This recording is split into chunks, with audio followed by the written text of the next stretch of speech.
নমস্কার। সম্প্রতি ২৭শে ফেব্রুয়ারি কলকাতা, গাঙ্গেয় পশ্চিমবঙ্গ এবং দক্ষিণ বাংলাদেশ অঞ্চল জুড়ে এক জোরালো ভূমিকম্পন অনুভূত হয়। আর ৫টা ভূমিকম্পের মতো মনে হলেও এই ভূমিকম্পের বৈশিষ্ট্য ছিল কিছুটা অন্যরকম। এই ভূমিকম্পে রিক্টার স্কেলের মাত্রা ছিল ৫.৫। তবে নিজস্ব বৈশিষ্ট্য নিয়ে এই ভূমিকম্পটা অন্যান্য ভূমিকম্পের থেকে কিছুটা আলাদা। আমরা চেষ্টা করব আমাদের নিজস্ব কিছু বিশ্লেষণ এবং অন্যান্য ভূতত্ত্ববিদদের ধারণা অনুসারে এই ভূমিকম্পের বিভিন্ন দিকগুলি আলোচনা করা। প্রথমত আমরা যদি এই পশ্চিমবঙ্গ অঞ্চল তার ভূতত্ত্ব নিয়ে আলোচনা করি, তাহলে দেখতে পাবো এই যে ভূমিকম্প অঞ্চলগুলি এর উৎপত্তি হয়েছে প্রায় 40 থেকে 50 মিলিয়ন বছর আগে ভারতীয় পাত এসে যখন ইউরোপীয় পাতের সাথে সংঘর্ষ করে, ফলে সৃষ্টি হয় নবীন ভঙ্গিল পর্বত হিমালয়।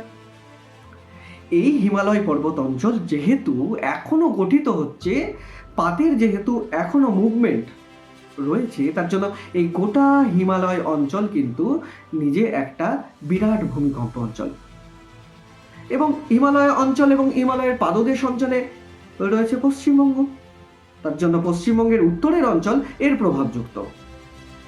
এছাড়াও শুধুমাত্র এই পাতটি নয়, ভারতের পূর্ব অংশে রয়েছে আরেকটি পাত, যার নাম বার্মা পাত।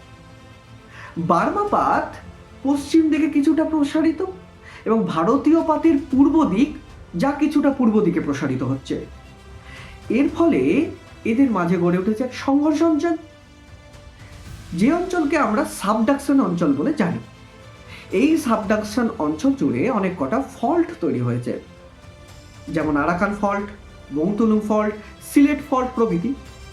এই যে ফল্ট অঞ্চল, এইখানে কিন্তু প্রতিনিয়ত ভূমিকম্পের উৎপত্তি হয় এবং এর প্রভাব গাঙ্গেয় পশ্চিমবঙ্গ এবং বাংলাদেশ অঞ্চল জুড়ে থাকে। কিন্তু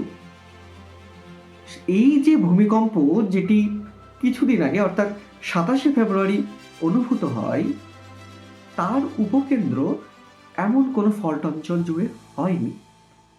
তার উপকেন্দ্র আমরা পাচ্ছি বাংলাদেশের সাতক্ষীরা অঞ্চল, যা কোনো রকম ফল্ট অঞ্চলের ওপর প্রাথমিকভাবে অবস্থিত নয়।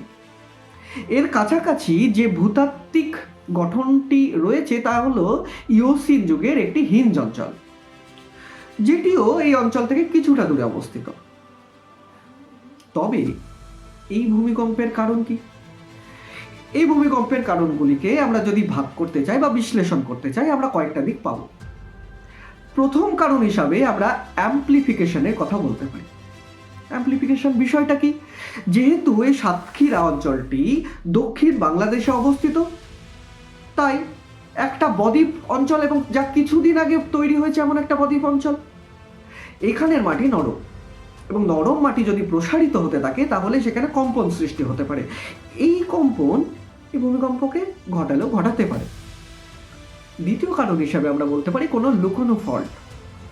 এমনও হতে পারে এই অঞ্চলের নিচে হয়তো কোনো লুকোনো ফল্ট রয়েছে, অথবা কোনো ফল্ট তৈরি হচ্ছে।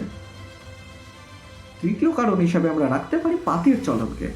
যদিও খুব জোরালো কারণ নয় এটি, তবুও যেহেতু একটা সক্রিয় সচল পাতের ওপরে অঞ্চলটা অবস্থিত, তাই পাতের চলনজনিত কারণ এই অঞ্চলের পাতের মুভমেন্ট প্রায় 4 সেন্টিমিটার বছরে, এই গতিটা খুব কম নয়, তাই এই পাতের চলনও এই ভূমিকম্প ঘটাতে পারে। এর পরবর্তীতে যে বিষয়টি সব থেকে আমাদেরকে উৎসাহিত করছে এই ভূমিকম্প অঞ্চলটাকে নিয়ে, সেটি হলো একটি সম্পূর্ণ নতুনভাবে, যদিও ঐতিহাসিক কালে কয়েকবার এখানে ভূমিকম্পের উল্লেখ পাওয়া যাচ্ছে এই অঞ্চলের আশেপাশে, তাই হয়তো এখনো খুব চিন্তার কোনো কারণ আসেনি। তবে ভূতাত্ত্বিক বিশ্লেষণ এবং গবেষণার নতুন দিগন্তকে এই ভূমিকম্প খুলে দিয়েছে। আশা করছি ভবিষ্যতে বিভিন্ন ভূতাত্ত্বিক গবেষণা এবং ভূতত্ত্ববিদদের বিশ্লেষণের মাধ্যমে আমরা আরও কিছু নতুন দিগন্তকে খুলতে পারব। ততদিন পর্যন্ত আমরা অপেক্ষায় থাকলাম। নমস্কার।